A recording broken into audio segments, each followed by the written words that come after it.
Welcome and welcome back to What Just Happened, Surviving the Family Court. My name is Timothy Sweet. I am a Rhode Island divorce and family court attorney in the great state of Rhode Island. I am joined by Jane McAuliffe today from Collaborative Divorce Strategies. Good morning.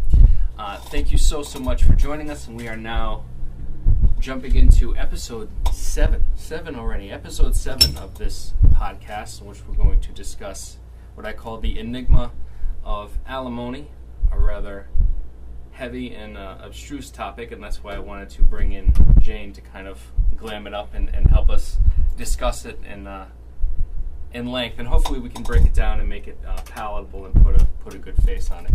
But first, before we jump into the deep well of the alimony discussion, a reminder of who we are and why we're here, and put this podcast together with Patricia Raskin of Raskin Resources Productions. We also have Tony Jones slaving away behind the camera, and Guillermo Garcia of Pixels Digital Productions, all taking time away from all of them so we can help you, the listener, try to bridge what is really or can be a toxic swamp of the family court. We're just trying to get you from the start to the finish with your dignity intact and your head held high, try to get you in and out and on with your life.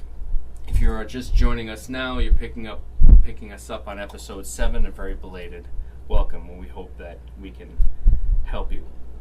As I said, I'm joined by Jane McAuliffe, and that is not by accident. And reflecting on the last half dozen or so episodes, I'm happy with them. I'm happy with the feedback, but I'm also cognizant of the fact that they've at times been a bit heavy, a little bit gloomy, and hopefully she can breathe a bit of life into at least this one episode for us.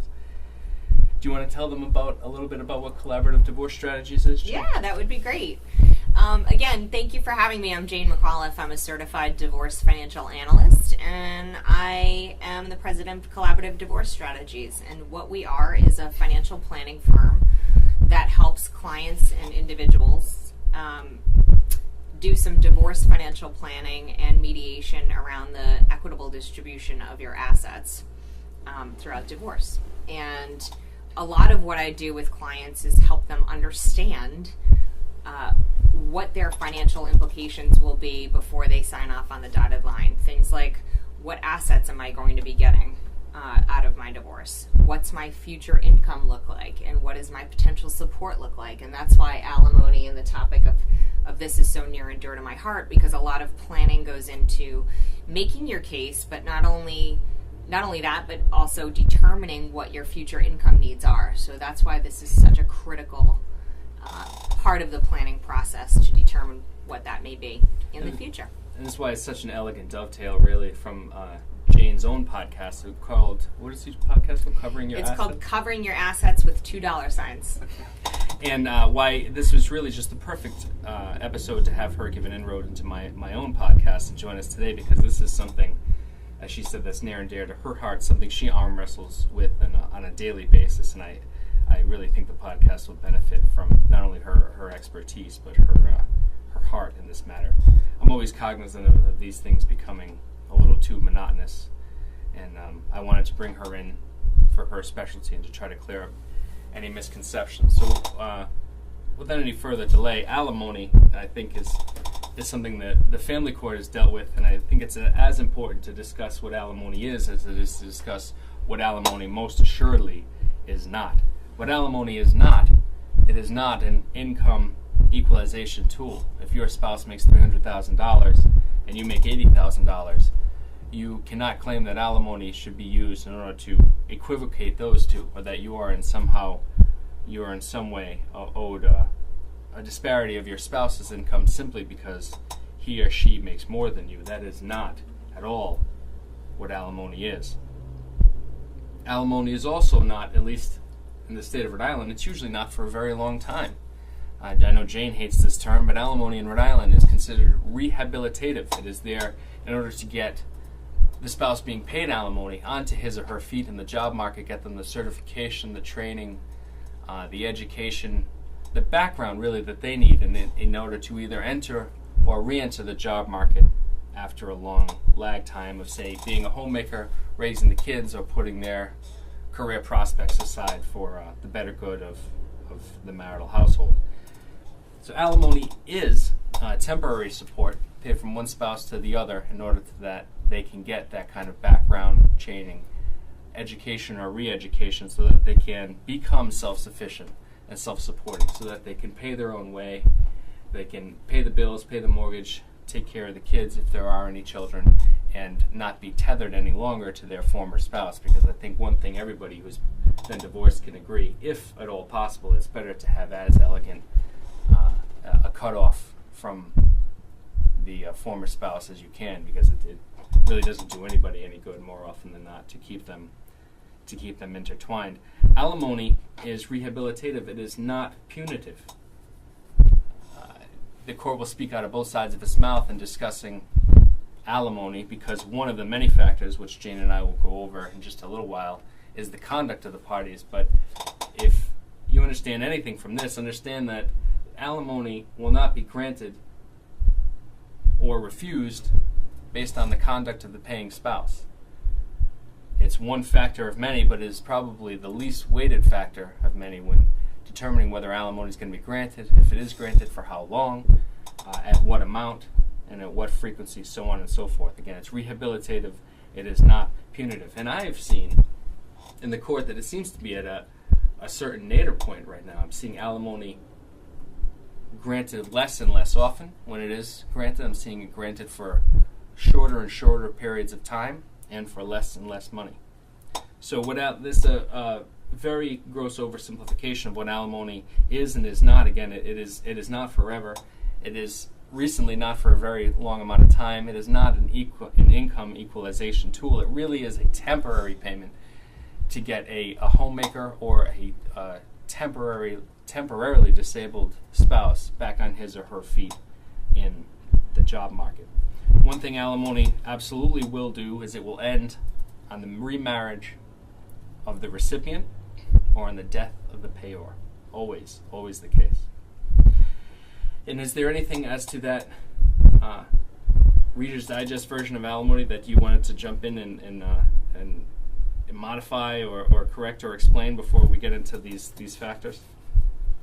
Yes, I mean, I would say that there are a lot of factors that I consider with clients in looking at alimony.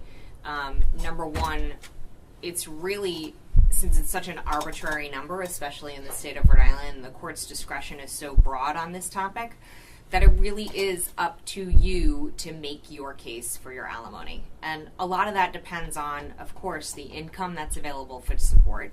So I help clients drill down into the family income and look and see if there is enough extra to go around to make the case for that. If not, we look at creative settlements for doing that, whether we get a future payment that's an income stream, or if we look at negotiating a bigger portion of the marital estate. And of course, it's really, like I said, it's up to you and your attorney to really make that case from the get-go with the opposing counsel and with the judge. And it is, alimony will often be the last case made, and that is not that is not due to procrastination or laziness. It's actually strategic. I can't tell you how many times I've had a client in my office, a divorce client, and he or she will say, well, tell me about alimony. Am I going to get alimony? What will the judge say? So on and so forth. And the answer is always the same. The answer is, I have no idea. And the judge has no idea, because the first thing the judge is going to say when determining alimony is he or she is going to say, come back to me when you have put a price tag on everything that this marriage owns. If there's a small business, I want to know what it's worth. If there's a pension, get me a value. What's the equity in the home? What's the Harley Davidson worth? I need to know. I need a value. I need a liquid value on all this, which is why one of the many reasons Jane is so indispensable in these cases. And that is because a judge is not going to address your need for alimony until he or she knows what you're getting out of the marital assets. And this is only logical. If you're getting $300,000 cash from the sale of the marital home, and your budgetary needs are $3,000 to $5,000 a month, then that's going to be very different. And the judge is, of course, going to say, I think that a $300,000 cushion is plenty for you to get the re-education, training, and background you need, and I think you should be self-sufficient and self-supporting and do this on your own, and you don't need your soon-to-be ex in order to support that. Whereas, obviously, if you're getting $4,000 in assets, out of the marriage, then you have an entirely different argument. So again, the first question is always the last one asked, and that is, what does my alimony picture look like? And the short answer is I don't know until we can, and Jane can, at Collaborative Divorce Strategies, until she can put a price tag on everything. One of the things that I wanted to jump in here with Tim that's important is that when we're looking at the entire marital estate and the breakdown of that estate, if we're looking at very little liquid assets, which a lot of the times that is the case, where there's very little equity in the home, or there's very little savings or brokerage accounts, and we're really looking at dividing retirement accounts and pensions, which again could be an illiquid asset at the current time. You may be in your early 40s or mid 40s where you don't have the ability to tap into those accounts to bridge that gap without penalty until age 59 and a half. So when we're looking at the strategy for alimony, this again can help solidify your case with proper planning ahead of time, doing your budgetary needs and looking at the breakdown of the estate, and you're able to then go back to make the case, okay, I will be getting assets, but they're retirement assets. I can't access that till 10 or 15 years down the road. That still leaves me with a gap in income. And there is enough income to support an alimony or spousal support payment in the meantime. So that's, again, where I can add value to that creative settlement strategy to help avoid some of that, some of those roadblocks. So the factors, if you're going to have the alimony discussion, as I said, the factors to consider first and foremost are what are the assets and most notably the liquid assets that each party is going to get per equitable distribution of the divorce. Who's getting the equity out of the home, who's getting the IRA, who's getting, if there's a substantial CD or joint bank account or other readily accessible investment. The other factors include the length of a marriage. Please do not go up to a judge having just come back from being married in Vegas and having a 2-week honeymoon and ask for alimony, because you will be laughed out of the court. The longer the marriage, the better the case for alimony. As I discussed very briefly, the conduct of the parties is considered. It is not weighted because, again, alimony is not punitive. If we're hearing a lot of this, wives who want alimony because their husbands cheat. Now, cheating or infidelity, you can make a strong case for a disproportionate equitable distribution of assets, which just means that the wife would get more stuff. But it's not necessarily going to save the day on your alimony claim. The needs of the party, of course, the needs of the party who will be paid alimony, what his or her budgetary needs are in order to live a certain lifestyle, which is one of the ways Jane becomes so important, and whether that person also has placement of the children and what their needs or special needs may be. And if we're going to consider the needs of the party being paid alimony, we of course have to give attention to the resources, income, and ability to pay of the party who would be paying the alimony. And so what it gets to is not necessarily, again, it's not an income equalization tool, so we're not going to say that both parties should make about the same amount of money moving forward. So it's not actually about how much money you make, it's how much money you could make. The critical keyword here is income capacity. What is your age? What is your education? What is your work experience? Is your trade or craft or skill outmoded in the current job market, or are you still very much in demand? And then also income and more of a short-term consideration. So it's up to a judge at the end of the day, and usually at the end of the divorce, in order to weigh in and consider all of these topics, which is why it's so important to speak with Jane at Collaborative Divorce Strategies in order to put too fine a point on it. Did you want to add anything to factors? I would say another thing, one of my clients come to me, they're not really aware of the differences between child support and alimony from a taxability standpoint. So when we talk around these terms of asking for a potential income or spousal support payment, that in fact is taxable to them versus child support, which is not taxable to them. Conversely, for the payor or their spouse that is paying the alimony, they're able to deduct that from their income. So there is some benefit, albeit, if you want to call it a benefit, but there is some benefit from the payor spouse where they're able to deduct that from their taxable income. Conversely, if we're looking at creative strategies and we're looking at a bigger piece of the marital estate in lieu of alimony, that's different altogether. So now the other attorney or judge may say, okay, we're looking at a smaller number now because we've got to factor in that amount that's going to the spouse is not going to be taxable to them, and it's not going to have the tax deductibility to this payor spouse. So again, involving someone like myself with Tim as your team of divorce professionals, we are analyzing all of those different scenarios, and if they're making a counter proposal that seems less or totally off base, I can help look at that from a pre and post tax standpoint to make sure that you're getting, a number that works for you, number one, and that's also equitable. That's very true. And as for the other aspects to consider of duration of alimony is whether it's granted at all, as well as the frequency of alimony. Almost never will you see alimony paid as a lump sum. It's almost always paid out, usually monthly, sometimes weekly, and but also the amount and the frequency and the duration, how many months or how many years the alimony will be paid. Again, it's all determined by a judge, all based mostly upon several factors, but more importantly than any of the others, the needs of the party being paid and the ability to pay of the payor. As Jane had mentioned, alimony, unlike child support, is a tax write-off if you're paying it, and it's also considered taxable income if you're receiving it. Alimony usually not dischargeable in bankruptcy court, which is a conversation that usually precedes a divorce, especially when the party who has to pay alimony or may have to pay alimony is a small business owner and who is looking into various chapters to get rid of certain debts. Tell a short story as my end.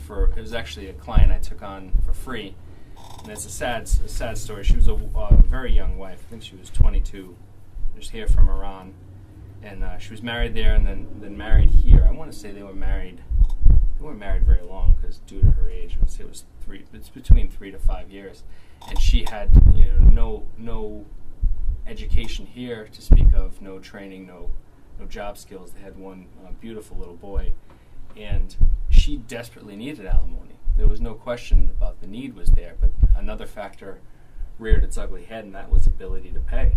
Her husband simply did not have the coins to scratch together after paying child support. In this case, the child lived with mom, and so he had no ability to pay. And the judge was faced with the real Hobson's choice of saying, I have this very young mother and wife before me with no marketable skills, no chance to receive income on her own right. And her husband had brought her here, and they're married, but he has absolutely no ability to pay in his job. And the judge, and that I could actually see her physically struggle with the decision, but she did decide to let the wife waive alimony, and waive alimony permanently, because there was, as they say in the divorce court, what we're there to do and what Jane is there to do is to divide the water that's in the jug. It's one jug and it's filled with water, and we can divide it between the two parties. What the court cannot do, unfortunately, in cases like this, is add any water to the jug, and they couldn't get blood out of a stone. So it's a sad story, as too many of these are. But the need of one party has to be weighed against the ability of the other party to pay. Do you have any other thoughts on alimony before we... Yeah, I would say that that's a critical part of the process when I work with clients too, is to really get a handle on what's realistic from an income standpoint. And again, if there is enough funds or if there isn't, lots of times that will help clients backtrack into making better financial decisions today. So whether they keep the marital home or whether they realize that they do need to probably find another job or increase their income somehow or get re-educated in a certain area. So by looking forward, it helps shed more information on today's scenario and the likelihood of possibly receiving spousal support. And if that likelihood is not there, it will help make better decisions before you sign off on the dotted line, so you can know what's in your best interest. So that's the crux of what I do with clients throughout the alimony process, and looking at that as a piece. And just, it's important, so important what Jane does. It's I'd say it's equally as important sitting down and meeting with her in Collaborative Divorce Strategies as it is with speaking with a legal representative who, heaven bless us, but we do tend to be a bit myopic and a little short-sighted. And Jane has going on 20 years experience now in refusing to allow herself or her clients to be short-sighted and considering the 30,000-foot view. And it's been lovely having you on today, Jane. It's Thank you. I'm accustomed to radio through the great Patricia Raskin, and I enjoyed having her feedback on the radio program, and I think that's the one thing I've missed, and now converting it to podcasts as my previous episodes were just me talking into a microphone. And so as far as feedback in this episode, I would love to hear from you, so that in the future what I'd love to do is engage listeners and with their questions and concerns and try to answer some of those, so we can get a kind of indirect discussion or discourse going, so it's not just me up here talking. So in order to reach me, again, Timothy M. Sweet of Sweet Family Law. My office is on the east side of Providence, 10 Elm Grove Ave, Providence, Rhode Island, 02906. You can email me, timothymsweetlaw.com, website, timothymsweetlaw.com. You can also find me on Facebook and on Twitter and LinkedIn, and now you can listen to this podcast, What Just Happened, Surviving the Family Court, just about anywhere you can find a podcast, as far as I understand it. And you can now also see this on YouTube. And Jane, could you please give, I'm sure the listeners will want to know about where to find you as well. Yes, thank you. Again, my name is Jane McAuliffe. I'm a CDFA with Collaborative Divorce Strategies. You can find me on LinkedIn and Facebook under either Jane McAuliffe or Collaborative Divorce Strategies, and you can feel free to visit my website and get in contact there at www.collaborativedivorcestrategies.com. And if you have enjoyed this and you found this helpful, as we hope you always do, next week, if you could tune in, episode 8 is going to be dedicated to how you as a party to a family court matter can survive having to take the stand and bear the brunt of a blistering cross-examination. This is when you have to take the stand. Your lawyer asks you easy questions. Their lawyer asks you very difficult questions, what to do and what not to do, and to get yourself through that. And again, as always, just trying to get you through the toxic swamp, get you over on the other side, past the trolls, and with dignity and head held high. Thank you to our listeners. Thank you so much to Jane for stopping by and making her time is precious, and we really do appreciate it. I hope to hear from you before the end of next week, listeners, with feedback, so this becomes a discourse and not me just ranting on. And until then, we'll see you next week for episode 8, and we'll teach you what to do to survive cross-examination. This is Timothy M. Sweet, What Just Happened, Surviving Family Court.